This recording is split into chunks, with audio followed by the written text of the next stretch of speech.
Menteri Kesehatan Budi Gunadi Sadikin menyatakan COVID-19 akan ditetapkan statusnya dari pandemi menjadi endemi. Namun sebelum ke sana, sejumlah protokol saat ini tengah disiapkan. Endemi artinya COVID-19 tetap ada, namun status ancamannya di bawah pandemi. Biasanya ada indikator tertentu seperti kasus dan kematian yang konsisten melandai. Dalam arahannya, Presiden Jokowi meminta agar strategi pandemi menjadi endemi ini diterapkan hati-hati dan pertimbangan saintifiknya digunakan berimbang dengan sosial, budaya, dan ekonomi. Juga mendapatkan arahan dari Bapak Presiden tadi atas masukan Bapak Menko mengenai strategi dari pandemi menjadi endemi. Kita sudah siapkan protokolnya, memang arahan Bapak Presiden agar diterapkan dengan hati-hati dan agar pertimbangan saintifiknya, pertimbangan kesehatannya digunakan secara berimbang dengan pertimbangan sosial, budaya maupun ekonomi. Tapi kami memahami bahwa tidak bisa hanya pertimbangan kesehatan atau saintifik saja yang digunakan, dan itu juga yang terjadi di negara-negara lain. Cuma arahan beliau adalah coba dibuat yang seimbang. Jangan terlampau banyak menggunakan murni misalnya pertimbangan sosial atau politik atau yang lain-lain. Sehingga dengan demikian pengambilan keputusan di Indonesia akan jauh lebih mudah. Sementara di sisi lain, strategi pandemi menjadi endemi ini jika dibarengi dengan presentasi lebih besar lagi jumlah penduduk yang telah divaksinasi dosis 2, maka kemungkinan besar perayaan Lebaran tahun ini pun bisa berlangsung secara normal. Menkes Budi Gunadi Sadikin mengatakan perayaan Lebaran secara normal bisa terwujud jika lebih dari 70% warga Indonesia telah divaksinasi COVID-19 dosis kedua pada April 2022. Ya, pemirsa, pemerintah berencana segera menetapkan status COVID-19 dari pandemi menjadi endemi. Sejumlah protokol pun saat ini sedang dipersiapkan.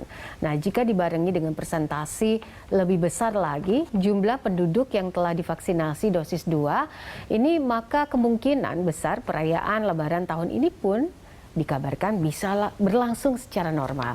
Menkes Budi Gunadi Sadikin mengatakan perayaan Lebaran secara normal bisa terwujud jika lebih dari 70% warga Indonesia telah divaksinasi COVID dosis kedua pada bulan April 2022 ini. Nah, untuk membahas peta jalan RI menuju endemi, sudah hadir bersama kami melalui Zoom atau melalui saluran virtual Direktur Pencegahan dan Pengendalian Penyakit Menular Kementerian Kesehatan, ada Ibu Siti Nadia Tarmizi, dan juga epidemiolog dari Universitas Indonesia, Mas Dalina Pane. Saya sapa dulu Bu Nadia dan Bu Mas Dalina. Selamat siang, apa kabar Ibu-ibu? Selamat siang Mbak Popi, Alhamdulillah baik. Selamat siang Bu Nadia. Alhamdulillah, senang mendengar Mbak Popi, Bu Mas Dalina. Ya, senang mendengar Anda semua dalam keadaan sehat. Saya ke Bu Nadia, Bu Dokter, ini angin segar sebenarnya ya, tanpa harus melupakan apa yang harus kita lakukan untuk protokol kesehatan karena memang saat ini pandemi masih berlangsung. Benarkah peta jalan RI menuju endemi ini sudah mulai dipersiapkan oleh pemerintah? Bu Nadia. Ya, ya baik.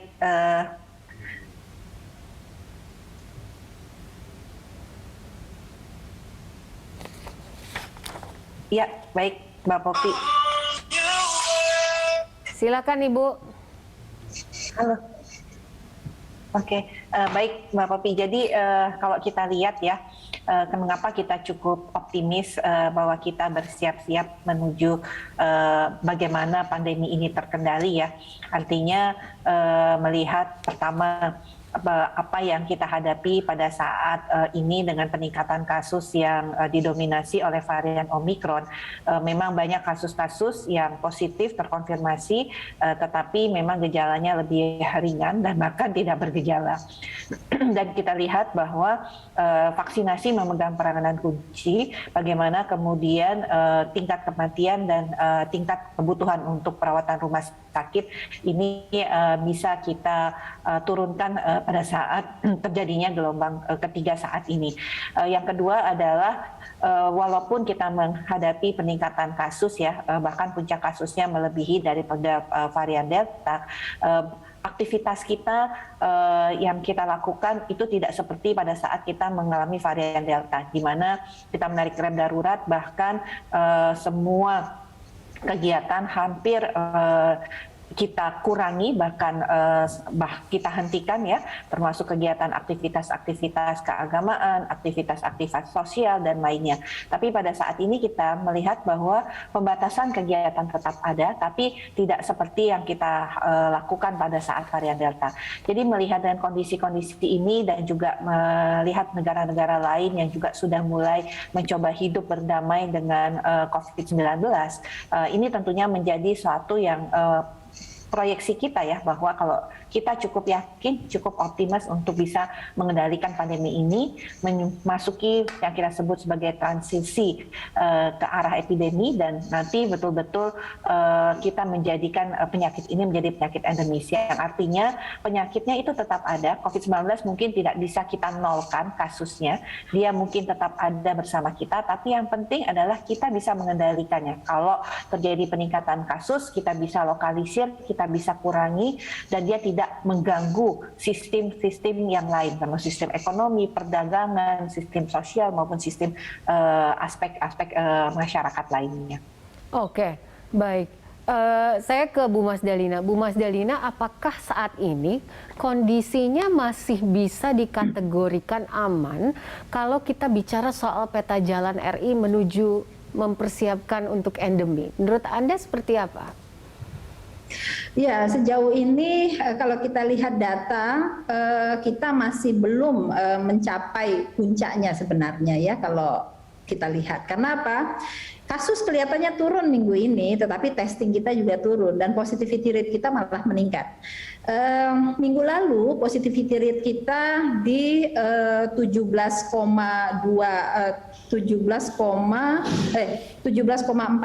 minggu ini 17,75. Jadi sebenarnya positivity rate kita masih cukup tinggi, kasus turun karena testing kita turun.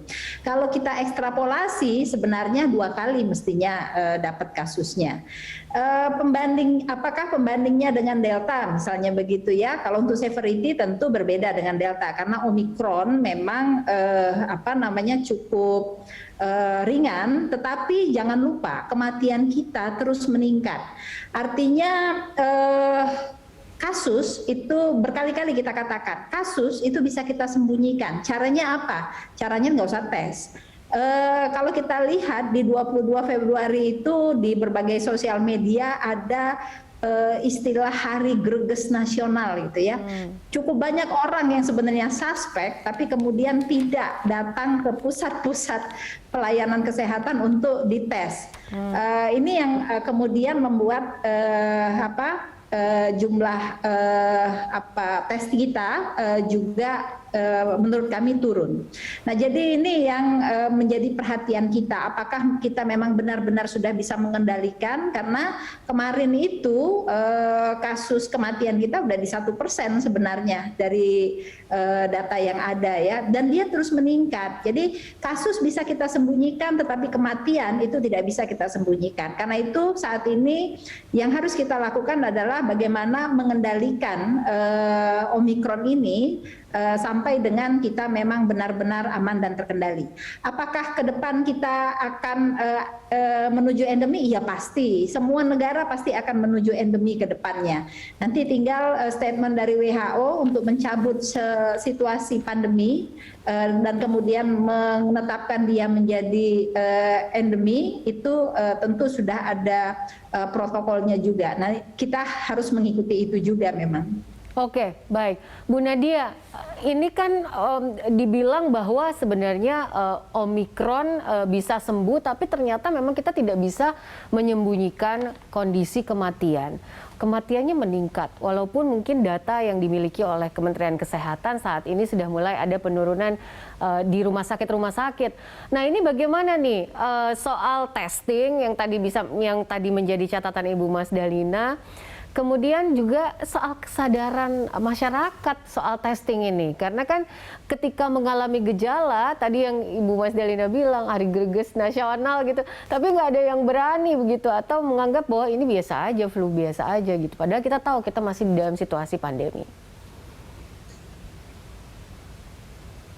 Bu Nadia. Iya, jadi kalau kita bicara Iya, kalau kita bicara mengenai kematian ya, memang kematian itu kalau kita lihat polanya di berbagai negara yang sudah melewati puncak Omikron, itu memang rata-rata terjadi setelah puncak daripada kasus konfirmasi positif. Karena memang karena jumlah orang yang terinfeksi itu banyak, otomatis kasus aktif jadi banyak. Dan kita tahu dengan jumlah yang hampir 2 kali lipat atau bahkan 4 kali lipat dari kasus varian Delta, walaupun persentase yang membutuhkan rumah sakit itu sedikit, tetapi kalau dikalikan dengan jumlah yang lebih banyak, secara absolut jumlahnya juga akan besar ya. Nah, jadi memang polanya kalau kita lihat kematian itu akan menurun setelah 10 sampai dengan 12 hari dari puncak kasus konfirmasi positif. Ini mungkin ada kaitannya dengan masa inkubasi dari masa penularan dari COVID-19. Nah, tentunya dalam hal testing ini merupakan kunci ya untuk kemudian kita mendeteksi surveillance yang baik ya, untuk kemudian kita bisa melokalisir kalau ada kasus-kasus yang berpotensi untuk menjadi penyebab lonjakan kasus. Memang tidak mudah ya mengedukasi masyarakat, sudah hampir 2 tahun masih ada saja masyarakat yang takut untuk testing, takut di COVID kan ya, tetapi terus tentunya edukasi kita sampaikan kepada masyarakat. Tracing juga menjadi suatu hal yang penting yang terus kita lakukan oleh fasilitas pelayanan kesehatan untuk mendorong masyarakat mau mengetahui statusnya. Yang kedua adalah yang dalam rangka meningkatkan perlindungan, tentunya adalah vaksinasi. Makanya kemudian pemerintah saat ini sudah memberikan vaksinasi booster untuk seluruh masyarakat di atas usia 18 tahun.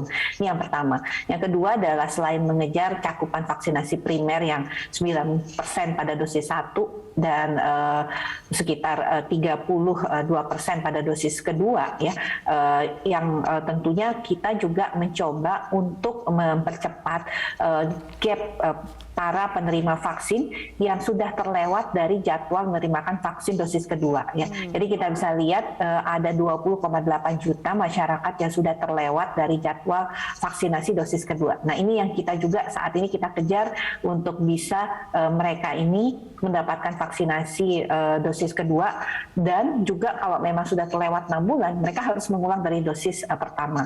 Nah, apa yang kita percepat selain kita mengidentifikasi, mengajak TNI Polri untuk mencari sasaran, yang kita lakukan juga adalah pemberian vaksinasi dosis kedua ini tidak harus sama dengan jenis vaksin pertama.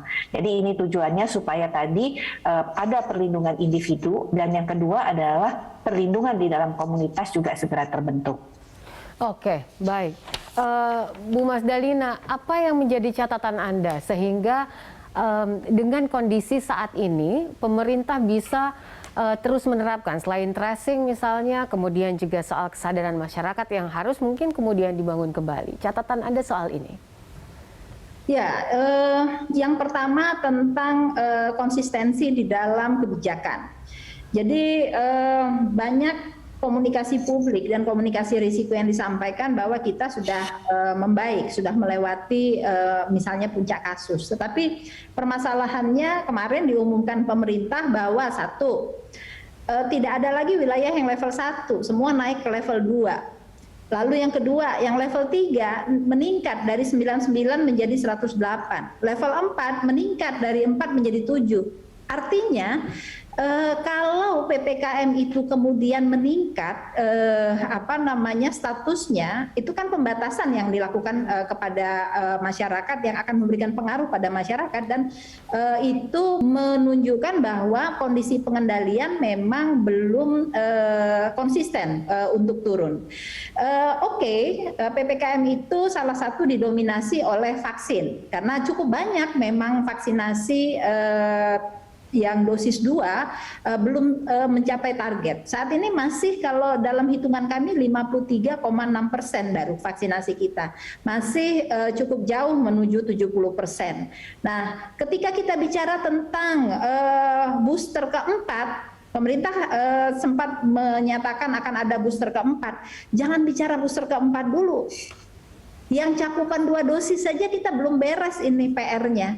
Dan cukup banyak kalau di dalam perhitungan kami ada 17% orang-orang yang vaksin pertamanya sudah didapat tetapi vaksin keduanya belum. Sementara kalau mereka lewat dari 6 bulan itu mereka kembali kepada 0. Jadi artinya cukup banyak vaksin yang harus kita beli kembali untuk bisa memenuhi target ini. Belum lagi ditambah dengan informasi bahwa cukup banyak juga vaksin kita yang dalam waktu dekat ini akan expire, dan itu jumlahnya jutaan. Nah ini manajemen vaksin kita yang harus kita juga perbaiki. Artinya kalau memang kita terkendali, mestinya level PPKM kita semua secara konsisten turun. Dan perlu diketahui dari data yang ada di Kemenkes, tracing kita tidak ada satupun provinsi yang tracingnya sesuai dengan target.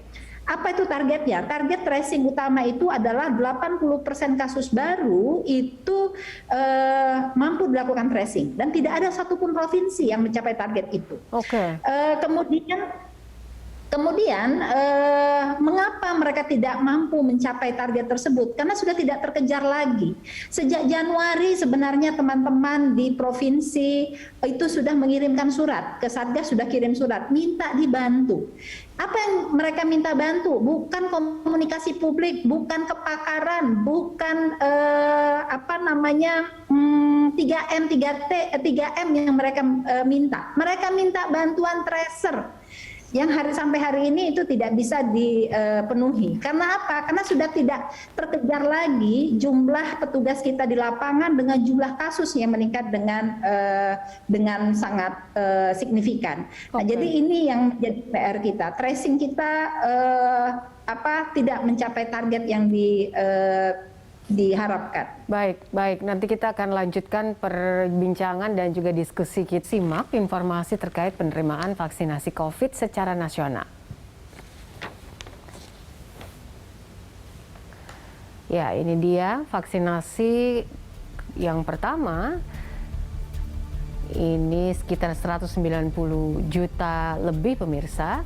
Kemudian untuk vaksinasi yang kedua ini sekitar 144 juta lebih.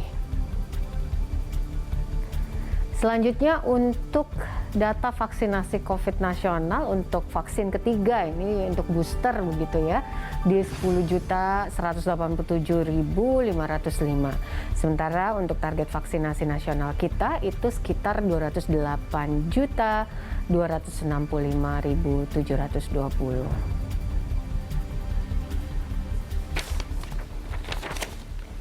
Ya, saat ini pemerintah juga sudah menyiapkan sejumlah protokol menuju kondisi endemi. Nah, seperti apa indikator yang menjadi pijakan dalam pra-kondisi endemi ini? Berikut adalah informasinya.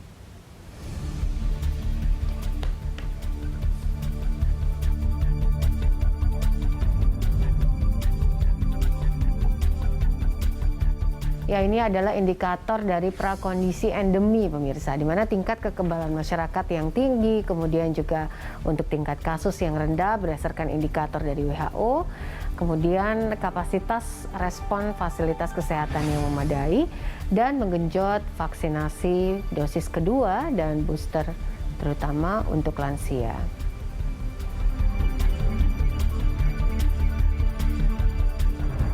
Ya, itu tadi indikatornya. Kita balik lagi berdiskusi bersama dua narasumber saya, ada Ibu Nadia dan juga Ibu Mas Dalina. Bu Nadia, tadi ada beberapa hal yang di-bold sama Ibu Mas Dalina. Apa yang harus dilakukan oleh semua pihak, tidak hanya pemerintah, tapi kondisinya adalah fokus kepada program-programnya pemerintah juga begitu. Pertama mungkin soal manajemen vaksin, kemudian juga komunikasi publik yang memang masyarakat harus tahu begitu. Dan ada beberapa hal yang tadi sempat disebutkan. Silakan Bu Nadia. Iya, tentunya kita menuju ke tahap endemi ini, kita harus bersama-sama ya. Artinya dukungan masyarakat ini juga memegang peranan penting, terutama supaya kita tidak setback lagi ya dengan kondisi pandemi COVID-19 ini. Kita tahu bahwa kita cukup optimis untuk bisa sampai pada kondisi tersebut, tetapi semuanya ini memiliki peranan yang sangat penting, seperti misalnya bagaimana protokol kesehatan. Sampai sekarang kan kita tetap meminta masyarakat untuk menjalankan patuh dan tetap disiplin dengan protokol kesehatan.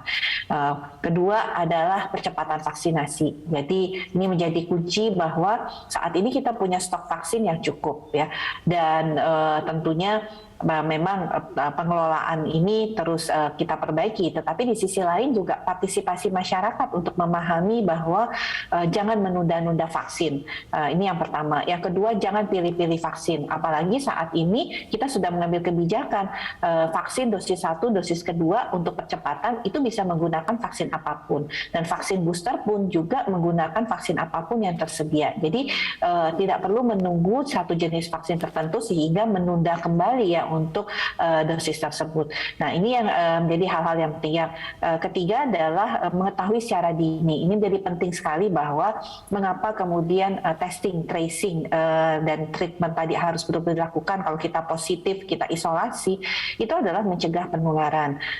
Tadi Bu Mas Dana sampaikan memang daerah banyak yang meminta ya dukungan ya, karena juga tugas yang harus diemban ini cukup banyak ya, apalagi pada saat kasus meningkat seperti ini, di mana memang harus melayani masyarakat yang positif, harus juga melakukan tracing, harus juga melakukan pengawasan, di sisi lain juga harus mengejar vaksinasi. Dan vaksinasi saat ini terutama untuk dosis primer itu adalah pada daerah-daerah yang pedesaan, terpencil, kemudian di kepulauan yang memang memiliki tantangan tersendiri dalam hal pengelolaan distribusi rantai dinginnya, maupun untuk mencapai sasaran tersebut, Fasiankes itu memang harus menempuh jarak yang cukup jauh dan kadang-kadang tidak didukung dengan transportasi atau jalan yang memadai ya, sehingga memang perjuangan juga untuk sampai ke daerah-daerah tersebut. Jadi ini yang menjadi salah satu tantangan, terutama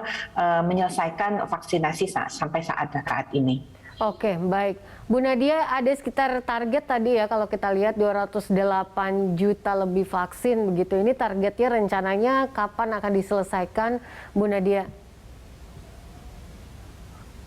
Ya, kalau 208 juta dosis kedua ini kita berharap bahwa Juni kita bisa sudah selesaikan, dan kemarin Pak Menteri Kesehatan sudah sampaikan kalau bisa 70% dosis kedua kita bisa lakukan sebelum memasuki bulan Ramadan ya, sehingga pada saat nanti perayaan Idul Fitri kita akan bisa melakukan perayaan Idul Fitri seperti sebelumnya ya, tanpa adanya misalnya pelarangan mudik ataupun juga pengetatan pada proses ibadah ya. Jadi suasana untuk kemudian hidup berdampingan ini sudah bisa kita mulai. Nah, ini yang menjadi target kita, makanya percepatan untuk tadi yang sudah terlambat dosis keduanya kita lakukan supaya mengejar nanti di Juni sasaran 208 juta atau 70% ya penduduk kita itu sudah mendapatkan vaksinasi. Baik. Bu Mas Dalina, ini kan ada cita-cita untuk membuat Idul Fitri kita akan kembali ke situasi sebelum pandemi begitu. Nah, catatan Anda soal ini Bu Mas Dalina, karena kita kan masih sampai saat ini juga kalau dilihat dari angka COVID-19 ini masih cukup tinggi dari sisi Omikron sendiri, kemudian juga beberapa jenis-jenis COVID lainnya. Ya, jadi sebenarnya sejak awal juga kita sudah merasa aneh gitu ya dengan pembatasan mudik gitu ya, 2 tahun di tahun 2020 dan 2021. Apakah kemudian pembatasan mudik itu mampu untuk mengendalikan wabah? Ternyata tidak. Jadi mobilisasi itu memang mampu meningkatkan jumlah kasus. Karena apa? Karena pertama testingnya juga biasanya meningkat karena mobilisasi. Karena kebijakan kita masih mewajibkan mereka yang bermobilisasi itu untuk melakukan testing. Kemudian yang kedua, kalau nggak dapat di awal, dapat di akhir dia. Kemudian yang kedua, mobilisasi itu sendiri sebenarnya tidak apple to apple dengan peningkatan jumlah kasus gitu ya. Nah jadi kalau kita lihat Natal kemarin itu kan tidak ada pembatasan sebenarnya, walaupun Omikron sudah masuk. Omikron itu masuk minggu kedua di bulan Desember, tetapi masih mampu di containment di pintu-pintu masuk. Kemudian kalau menurut pandangan kami memang kebijakan untuk melarang mudik itu adalah kebijakan yang dalam 2 tahun ini tidak tepat untuk dilakukan.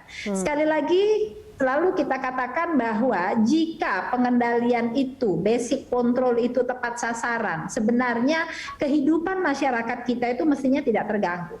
Kalau kita lihat sekarang, walaupun ada PPKM, masyarakat kita masih tetap bisa melakukan kehidupannya dengan sedikit pembatasan-pembatasan begitu ya. Dan memang kasus meningkat, tetapi memang Omikronnya ini tidak terlalu berat seperti Delta, tetapi harus kita waspadai juga karena angka kematian kita belum turun-turun sampai saat ini dan ini terus meningkat. Nah, ini yang harus kita jaga. Bagaimana caranya supaya angka kematian kita ini bisa turun? Yang pertama tentu kita harus bisa mendeteksi dengan lebih cepat gitu ya. Jangan takut dites. Jadi kalau terdeteksi lebih cepat, kemudian juga dimonitor melalui program tracing, maka itulah program standar yang bisa mencegah terjadinya perburukan. Nah ini yang harus kita dorong terus supaya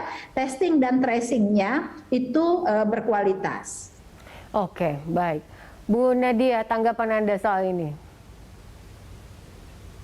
Ya, tentunya kan kita kalau melihat apapun juga varian yang muncul ataupun nanti ke depan apakah nanti mutasi virus ini memunculkan varian baru yang akan menyebabkan menjadi lebih fatal.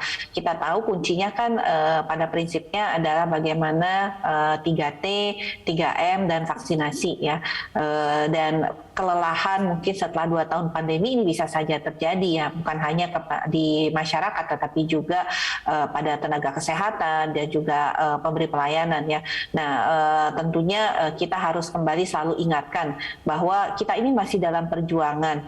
Edukasi itu masih terus kita lakukan. Di sisi lain, kalau kita lihat beberapa regulasi yang mengkaitkan misalnya status vaksinasi, kemudian penggunaan aplikasi Peduli Lindungi sebagai bagian untuk kemudian memperkuat protokol kesehatan, memastikan orang-orang yang tentunya seharusnya sehat itu yang berada di tempat-tempat publik, dan bahkan saat ini Peduli Lindungi kan juga sudah ditambah fiturnya dengan salah satu untuk melakukan kasus pelacakan. Artinya kita akan bisa selain yang kemarin sudah dilakukan ya, memblasting seseorang yang beresiko misalnya karena dia kontak erat dengan kasus positif, itu sebenarnya bagian edukasi. Jadi upaya ini tentunya memang tidak mudah untuk peran serta masyarakat, tetapi juga menjadi penting bahwa pemerintah mengajak juga berbagai tokoh agama, tokoh masyarakat untuk kemudian kita bersama-sama berjuang di dalam penanganan pandemi. Ingat pentahelix yang selalu kita sampaikan, itu menurut saya adalah modal, termasuk juga peranan teman-teman media dalam hal ini. Baik, nanti kita akan lanjutkan kembali diskusi kita di segmen COVID-19, itu yang menjadi tajuk kami pada hari ini. Saya masih bersama dengan Ibu Nadia dan juga Ibu Mas Dalina. Bu Nadia, kalau memang pemerintah sudah serius nih untuk mengungkapkan soal peta jalan RI menuju endemi, apa saja yang menjadi perhatian pemerintah? Apa saja yang akan akhirnya menjadi fokus pemerintah? Dan ada syarat-syarat utama sehingga kita bisa menuju ke era endemi itu? Ya, yang pertama adalah tentunya vaksinasi ya, Mbak Pupi ya. Karena ini kita tahu dari awal sejak vaksin ditemukan, ini adalah game changer ya untuk penanganan pandemi. Jadi jelas bahwa vaksinasi ini harus betul-betul kita kejar ya, dan targetnya tadi kita bisa mencapai pada akhir Juni ini 208 juta sudah mendapatkan dosis kedua secara lengkap. Di samping tentunya vaksinasi kepada remaja dan anak-anak yang juga secara paralel kita lakukan. Bahkan kemudian kita mendorong juga ya vaksinasi booster. Kalau saat ini kita ketahui baru sekitar 10 juta masyarakat yang mendapatkan vaksinasi booster. Nah, sehingga ini juga perlu kita lakukan percepatan ya agar segera vaksinasi booster ini diakses oleh masyarakat. Yang kedua adalah menjadi penting mengetahui dan mengedukasi tadi secara dini supaya masyarakat paham kalau kemudian dia sakit atau ada tanda-tanda sakit untuk segera akses pelayanan kesehatan ya, supaya kembali kita bisa menekan laju penularan ataupun penyebar luasannya kalau kita kemudian kasusnya sudah sangat rendah. Terkait kematian yang tadi disoroti oleh Bu Mas Dalina, ini menjadi penting bahwa kelompok-kelompok yang memang merupakan kelompok rentan yang sangat berisiko terhadap kematian ini untuk segera diberikan proteksi.